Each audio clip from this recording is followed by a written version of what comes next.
Bienvenue mes petits lapins sur Galaxy Rider. Alors on se retrouve dans cette vidéo suite de l'unboxing dont vous retrouverez la vidéo sur ma chaîne YouTube qui n'est pas très loin. Donc là je vais vous montrer les deux paires de rollers, les nouveaux et les anciens, et je vais tout simplement vous faire une comparaison. Donc on perd pas de temps et c'est parti. Bon voilà mes petits lapins, donc je vais commencer par vous remontrer ces fameux rollers que vous avez déjà vus pour ceux qui me suivent. Donc, ces fameux rollers Ultron, voilà, de la marque Powerslide et la gamme des Powerslide FSK. Donc, c'est la nouvelle génération, dont les ancêtres, que je vais vous montrer tout de suite, qui sont ceux-là. Donc, les Salomon FSK. Alors, j'avais déjà fait une vidéo sur ces rollers-là. Alors, pour les petits curieux, ceux qui veulent en savoir plus, ceux qui veulent me suivre, etc., le lien est dans la description. Je donne mon avis intégral sur ces rollers-là. Donc, je vous montre ces deux rollers-là, entre l'ancienne génération et la nouvelle génération. Alors bien sûr, il y a deux entreprises qui ont racheté la marque Salomon. Il y a Rollerblade pour les rollers Twister, et Powerslide pour les rollers Ultron, Powerslide Ultron FSK. Donc dites-moi en commentaire ce que vous pensez entre les deux. Bon voilà mes petits lapins, alors pour commencer à faire la comparaison, je vais d'abord vous montrer ces rollers là. Pour ceux qui ont déjà suivi la vidéo ou ceux qui sont déjà au courant, vous devez bien remarquer que le chausson n'est pas de la même couleur. Parce que comme j'avais déjà dit, le chausson était mort, donc j'étais obligé de le changer et d'en racheter un. Et à mon humble avis, j'ai mis un chausson de roller Twister, Rollerblade de la gamme Twister. Parce que là c'était des chaussons de roller à coque, donc ça s'enlevait très facilement. Et comme sur cette gamme de rollers là, les chaussons se retiraient, je me suis dit que ça allait rentrer, que ça allait être confortable. Et c'est d'ailleurs très confortable. Alors les avis que j'avais déjà donné dessus, c'est que c'est une très bonne gamme de rollers qui se vendait très bien à l'époque. Bon, il y a très longtemps que ça se vend plus maintenant, à part sur le bon coin.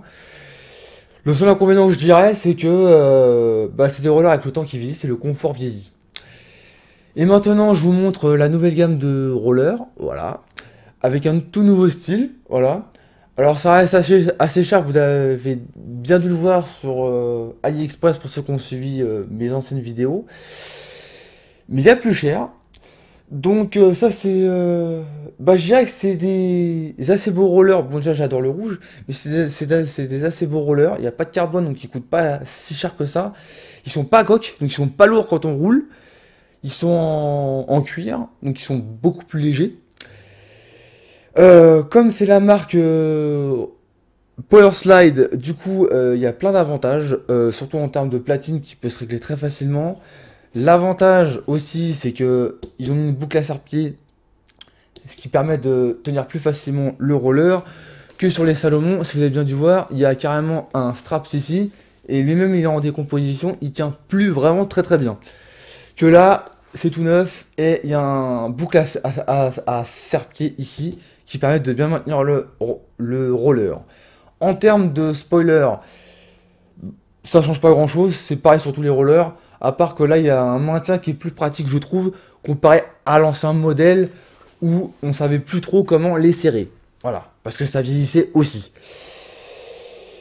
L'inconvénient, et ça je pense que toutes les marques se concurrencent là-dessus entre Rollerblade, Powerslide et Seba et toute autre marque, c'est le confort. Le pied est un peu comprimé quand on l'y met, et au bout de 2 heures de rando, on a légèrement mal au pied. Donc en termes de confort, c'est pas encore ça. Mais bon, c'est juste la nouvelle génération des FSK, donc il pouvait pas non plus y avoir trop d'avantages à ce que ça soit tout neuf. En termes de confort, c'est pas tip top. Et bien voilà mes petits lapins, c'est déjà la fin de cette vidéo. Si ça vous a plu, je vous invite à lâcher un gros pouce bleu. Dites-moi en commentaire ce que vous pensez de la comparaison entre les deux rollers. Je vous ferai une vidéo de test très prochainement. Donc si ce n'est pas encore fait ou si vous êtes nouveau sur la chaîne, de vous abonner en cliquant en bas à droite il me semble. Sur le petit lapin, c'est la mascotte de la chaîne. D'activer la cloche des notifications pour les prochaines vidéos. Sur ce, on se dit à bientôt, et n'oubliez pas qu'un rider avance toujours droit devant.